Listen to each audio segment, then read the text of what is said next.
আওয়ামী লীগ করে বঙ্গবন্ধু শেখ মুজিবুর রহমানের আদর্শের রাজনীতি, বিএনপি করে শহীদ রাষ্ট্রপতি জিয়াউর রহমানের আদর্শের রাজনীতি।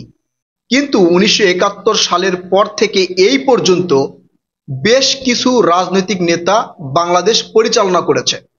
কার সময় জনগণ খুব ভালো ছিল, কার সময় বাংলাদেশের উন্নয়ন ঘটেছে এবং কোন নেতা সবচেয়ে বেশি জনপ্রিয় ছিল, তার ইতিহাসের সংক্ষিপ্ত কিছু অংশ আপনাদেরকে বলবো। আওয়ামী লীগ এবং শেখ মুজিবুর রহমানের রাজনীতিটা একটু পরে বলি, প্রথমেই শহীদ রাষ্ট্রপতি জিয়াউর রহমানের রাজনীতির কথা বলি। শহীদ রাষ্ট্রপতি জিয়াউর রহমান যখন বাংলাদেশের প্রধানমন্ত্রী হন বা রাষ্ট্রপতি হন, সেইটা ছিল খুবই সংকটময় একটা সময় বাংলাদেশের জন্য। মাঝে মাঝেই সেনা অভ্যুত্থান হতো, কে কখন ক্ষমতায় বসবে তার কোনো নিশ্চয়তা ছিল না। সেই সময় এই শহীদ রাষ্ট্রপতি জিয়াউর রহমান বাংলাদেশের শাসন ব্যবস্থার হাল ধরেন। তিনি বাংলাদেশের ক্ষমতায় বসার সাথে সাথে সামরিক যেই অভ্যুত্থান ঘটেছিল তার অনেকের বিচার তিনি ওই সময়ই করেছেন। শহীদ রাষ্ট্রপতি জিয়াউর রহমান যেগুলো পদক্ষেপ নিয়েছিল সেগুলো বাংলাদেশের জন্য অসামান্য এবং অতুলনীয়। ১৯৭২ সালে ধর্মভিত্তিক রাজনীতি বাংলাদেশে নিষিদ্ধ করা হয়েছিল। শহীদ রাষ্ট্রপতি জিয়াউর রহমান ক্ষমতায় বসার পর ধর্মভিত্তিক রাজনীতি করা তিনি আবারও উন্মুক্ত করে দিয়েছেন এবং আওয়ামী লীগের প্রধানমন্ত্রী শেখ হাসিনা তিনি দেশের বাইরে ছিলেন, তাকে বাংলাদেশের রাজনীতি করার সুযোগ দিয়েছেন এই শহীদ রাষ্ট্রপতি জিয়াউর রহমান। শহীদ রাষ্ট্রপতি জিয়াউর রহমান কেমন নেতা ছিলেন তার একটা ছোট্ট উদাহরণ আপনাদেরকে দেই। শহীদ রাষ্ট্রপতি জিয়াউর রহমান একবার নওগাঁ জেলার আত্রাই থানার খাল খনন উদ্বোধন অনুষ্ঠানে গিয়েছিলেন। সেই উদ্বোধনী অনুষ্ঠান শেষে তিনি নওগাঁর সার্কিট হাউসে আসছেন। সার্কিট হাউসে এসে হাত ধুয়ে খেতে বসেছেন। খেতে বসার সময় তিনি দেখেন সেখানে অনেক খাবার, বিলাসী খাবার। তখন তিনি সার্কিট হাউসের দায়িত্বে যে ডিসি ছিলেন, মানে এই আয়োজনের দায়িত্বে যে ডিসি ছিলেন নওগাঁ জেলার, সেই ডিসিকে প্রশ্ন করেছেন যে এই খাবারগুলো কোথা থেকে আসলো, এই খাবারের খরচ কে দিয়েছেন? তখন ডিসি উত্তর দিয়েছেন এই খাবারগুলো রাষ্ট্রীয় ফান্ড থেকে দেওয়া হয়েছে। শহীদ রাষ্ট্রপতি জিয়াউর রহমান সেই খাবার খাননি। না খেয়ে তিনি বলেছেন রাষ্ট্রের টাকা এইভাবে নষ্ট করা উচিত নয়, সেখান থেকে না খেয়ে চলে এসেছিলেন। সেই আদর্শ কি এখন বিএনপি মেনে চলে? শহীদ রাষ্ট্রপতি জিয়াউর রহমানের আদর্শ ছিল এমন আদর্শ, সেই আদর্শ এখন কি আপনি এই বিএনপির মধ্যে দেখতে পান? আমি খুব একটা দেখতে পাই না, ক্লিয়ার কাট। এখন আসি এরশাদ, হোসেন মোহাম্মদ এরশাদের কথায়। হোসেন মোহাম্মদ এরশাদ যখন ক্ষমতায় বসলেন, বসার মোটামুটি ৯ বছর তিনি ক্ষমতায় ছিলেন। এই ৯ বছরের মধ্যে তিনি স্বৈর শাসন প্রতিষ্ঠা করেছিলেন বাংলাদেশে। বাংলাদেশে মানে একটা সুষ্ঠু নির্বাচন তিনি দিতে চাননি। এই জন্য তার বিরুদ্ধে তীব্র আন্দোলন গড়ে উঠেছিল। সে আন্দোলনে সবাই আন্দোলন করেছিল, সব রাজনৈতিক দল আন্দোলন করে তার পতন ঘটিয়েছেন। এবং তার সময় কিছু কিছু উন্নয়ন হয়েছে, সেগুলো বললে বিস্তারিত বলা হয়ে যাবে, ভিডিওটা অনেক লম্বা হয়ে যাবে। এরপরে আসলেন বিএনপির রাজনীতি। ১৯৯১ সালে বিএনপি বিপুল সমর্থন পেয়ে বাংলাদেশের রাজনীতিতে বেগম খালেদা জিয়া প্রথম নারী প্রধানমন্ত্রী হন। তারপরে ৫ বছর এটা মোটামুটি চলার পর ১৯৯৬ সালে তিনি এই তত্ত্বাবধায়ক সরকার যে ব্যবস্থা, এই ব্যবস্থা না করেই তিনি নির্বাচন করেছেন এবং তত্ত্বাবধায়ক সরকারের ব্যবস্থা বাংলাদেশে প্রতিষ্ঠা করার জন্য অনেক আন্দোলনে কিন্তু আওয়ামী লীগ সহ অনেকেই করেছেন। তখন তিনি এককভাবে নির্বাচন করেন, এই বিএনপি এককভাবে নির্বাচন করেন ১৯৯৬ সালের সম্ভবত ১৬ বা ১৭ আগস্টে। করে তিনি বেশি দিন ক্ষমতায় থাকতে পারেননি। আন্দোলনের চাপে বা আন্তর্জাতিক বিশ্বের চাপে আবার নির্বাচন দিলে তখন আওয়ামী লীগ ক্ষমতায় আসে। আওয়ামী লীগ ক্ষমতায় এসে প্রধানমন্ত্রী হন শেখ হাসিনা। শেখ হাসিনা সে সময় প্রধানমন্ত্রী হওয়ার পরে বাংলাদেশের মোটামুটি ভালো কাজ করেছেন। করার পরে তিনি 5 বছর চালিয়েছেন।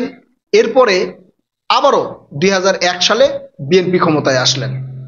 বিএনপি ক্ষমতায় আসার পরে বেগম খালেদা জিয়া আবারও তিনি প্রধানমন্ত্রী হলেন।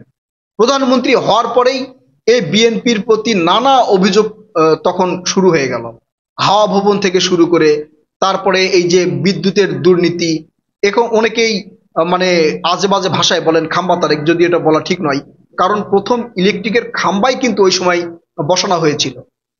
বিএনপির মেয়াদ শেষ হয়ে গিয়েছিল, এই জন্য তার হয়তো সঠিকভাবে বা সব ঘরে ঘরে বিদ্যুৎ পৌঁছানো সম্ভব হয় নাই, কিন্তু এই বৈদ্যুতিক খুঁটি কিন্তু বিএনপির সময়ই বসানো হয়েছে। এরপরে পাঁচবার চ্যাম্পিয়ন, বাংলাদেশ চ্যাম্পিয়ন হওয়ার, দুর্নীতিতে চ্যাম্পিয়ন হওয়ার খবর আপনারা সবাই জানেন। এরপরে এই যে 111 হলো, 111-এর পরে আবার কে আসলেন? এই শেখ হাসিনা। শেখ হাসিনা আসার পরে অতীতের যতগুলো স্বৈরাচার ছিল সেই স্বৈরাচারকে তিনি মানে একবারে ওভারটেক করে স্বৈরাচারী প্রতিষ্ঠা করলেন বাংলাদেশে, সেটা আপনারা সবাই জানেন। এবং বাংলাদেশের রিজার্ভ 48 বিলিয়ন ডলার থেকে এসে নামলো 16-17 বিলিয়ন ডলার, তারও হয়তো কম। এক ভারত ছাড়া বাংলাদেশের পক্ষে তখন আর কেউ ছিল না।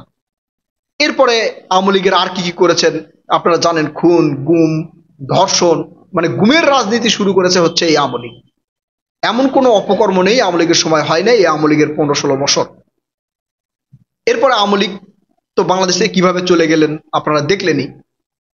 এখন বলি বঙ্গবন্ধু শেখ মুজিবুর রহমানকে নিয়ে। 1971 সালে বাংলাদেশ যখন স্বাধীন হয়, তার আগে শেখ মুজিবুর রহমান ছিলেন বাংলাদেশের একমাত্র সর্বোচ্চ জনপ্রিয় একজন রাজনৈতিক নেতা। তিনি প্রথম পাকিস্তানে প্রধানমন্ত্রী নির্বাচন করেন বাংলাদেশ থেকে, মানে পূর্ব পাকিস্তান থেকে। সেই নির্বাচনে তিনি জয়ী হয়েছিলেন। তার মানে তার জনপ্রিয়তা কতটা বেশি ছিল বা গভীর ছিল আপনারা কিন্তু বুঝতে পারছেন। তার এত জনপ্রিয় ছিল যে তিনি প্রধানমন্ত্রী হিসাবে জয়লাভ করেছেন। তারপরে তাকে প্রধানমন্ত্রিত্ব দেওয়া হলো না। এরপরে তিনি মানে জনগণকে একত্রিত করে স্বাধীনতার ডাক দিলেন, এই নেতৃত্ব তিনি দিয়েছেন। গোপন অনেক বইটই আছে যে জায়গায় বলা হয়েছে শেখ মুজিবুর রহমান স্বাধীনতা চাননি। শেখ মুজিবুর রহমান নিজেও বলেছেন যে আমি স্বাধীনতা চাই না, সমাধান চাই। যাই হোক, তখন শেখ মুজিবুর রহমান বিপুল জনপ্রিয় ছিল। এরপরে শেখ মুজিবুর রহমানের এই মুক্তিযুদ্ধের ডাক শুনে যখন মুক্তিযুদ্ধ শুরু হয়, তখন শেখ মুজিবুর রহমান পাকিস্তান কারাগারে যান। পাকিস্তানের বাহিনী তাকে ধরে নিয়ে পাকিস্তান কারাগারে যান। এই কারাগারে যাওয়ার পরে বাংলাদেশের যুদ্ধ হলো, যুদ্ধ হওয়ার পরে বাংলাদেশ স্বাধীন হলো। স্বাধীন হওয়ার পরে শেখ মুজিবুর রহমান ফিরে আসলেন। আসার পরে শেখ মুজিবুর রহমান রাষ্ট্রপতি হবেন না প্রধানমন্ত্রী হবেন, এটা তার মাথায় কাজ করতেছিল না। কখনো তিনি বলছেন রাষ্ট্রপতি হব, কখনো তিনি বলেছেন যে প্রধানমন্ত্রী হব। প্রধানমন্ত্রী হওয়ার পর শুরু হলো তার স্বৈরাচারিত্ব। আগে ছিল নায়ক, পরে তার খলনায়ক জীবন শুরু। এরপরে তিনি কি করলেন? বাকশাল প্রতিষ্ঠা করলেন বাংলাদেশে, রক্ষী বাহিনী তৈরি করলেন। সেনাবাহিনী আছে, তারপরে তিনি রক্ষী বাহিনী তৈরি করলেন, যাদের সুযোগ সুবিধা সেনাবাহিনীর চেয়েও তিনি বেশি দেওয়া শুরু করলেন। তিনি সেনাবাহিনীর উপরে বিশ্বাস করতেন না, বা সেনাবাহিনীর উপরে তার বিশ্বাস ছিল না, বিধায় তিনি এই কাজটা করেছেন। করে যখন নির্বাচন হয় শেখ মুজিবুর রহমানের সময়, বাংলাদেশে যখন নির্বাচন হয়, এই নির্বাচনে প্রথম ভোট চুরি করা, ভোট কারচুপি করা এই বঙ্গবন্ধু শেখ মুজিবুর রহমান করেছেন। অর্থাৎ তার যে বিপুল জনপ্রিয়তা ছিল আগে, স্বাধীনতার আগে, স্বাধীনতার পরে তার জনপ্রিয়তা একদম নেমে গেছে। তিনি একজন স্বৈরাচারী শাসক হিসাবে প্রতিষ্ঠিত হয়েছেন। এখন সামগ্রিক দিক বিবেচনা করলে বিএনপি আওয়ামী লীগ উভয়ের দোষ রয়েছে, কিন্তু একমাত্র বাংলাদেশের নেতা যিনি গণতন্ত্র প্রতিষ্ঠা করেছিলেন, বিভিন্ন রাজনৈতিক দলকে বাংলাদেশের রাজনীতি করার সুযোগ দিয়েছিলেন, ধর্মভিত্তিক রাজনীতি বাংলাদেশে করার সুযোগ দিয়েছিলেন, তিনি হচ্ছেন শহীদ রাষ্ট্রপতি জিয়াউর রহমান। তার আদর্শ নিয়ে যদি বিএনপি চলতো বা তার আদর্শ যদি ধরে রাখতে পারত, তাহলে বিএনপি ও শহীদ রাষ্ট্রপতি জিয়াউর রহমানের মতো একটা জনপ্রিয় রাজনৈতিক দল হিসেবে প্রতিষ্ঠিত হতো। এটা বলতে দ্বিধা নেই, শহীদ রাষ্ট্রপতি জিয়াউর রহমানের যে আদর্শ ছিল সেই আদর্শ এখন বিএনপির মধ্যে খুব একটা দেখা যায় না। শহীদ রাষ্ট্রপতি জিয়াউর রহমানের সময় কোনো প্রকার দুর্নীতির তথ্য, কোনো প্রকার অন্যায় অবিচারের তথ্য কিন্তু আপনারা কোথাও পাবেন না। গুগলে গিয়ে সার্চ দিয়ে দেখেন, যেই দুই একটা পাবেন সেগুলো হচ্ছে উদ্দেশ্য প্রণোদিত। অর্থাৎ এই পর্যন্ত বাংলাদেশে যতগুলো রাষ্ট্রপ্রধান এসেছে, একমাত্র যোগ্য, জনপ্রিয় এবং দেশের সার্বভৌমত্ব রক্ষার্থে একাট্টা যিনি ছিলেন তিনি হচ্ছেন শহীদ রাষ্ট্রপতি জিয়াউর রহমান। এই জামাত যে রাজনীতি করতে পারছে এখন, এটাও এই শহীদ রাষ্ট্রপতি জিয়াউর রহমানের অবদান। তিনি ধর্মভিত্তিক রাজনীতি করার সুযোগ করে দিয়েছেন এবং আওয়ামী লীগ যে বাংলাদেশের রাজনীতি করেছে সেই সুযোগটাও শহীদ রাষ্ট্রপতি জিয়াউর রহমান করে দিয়েছেন। প্রিয় দর্শক, আপনারা আপনাদের মূল্যবান মতামত কমেন্ট করে জানাবেন। কথা হবে নতুন কোনো ভিডিওতে। আল্লাহ হাফেজ।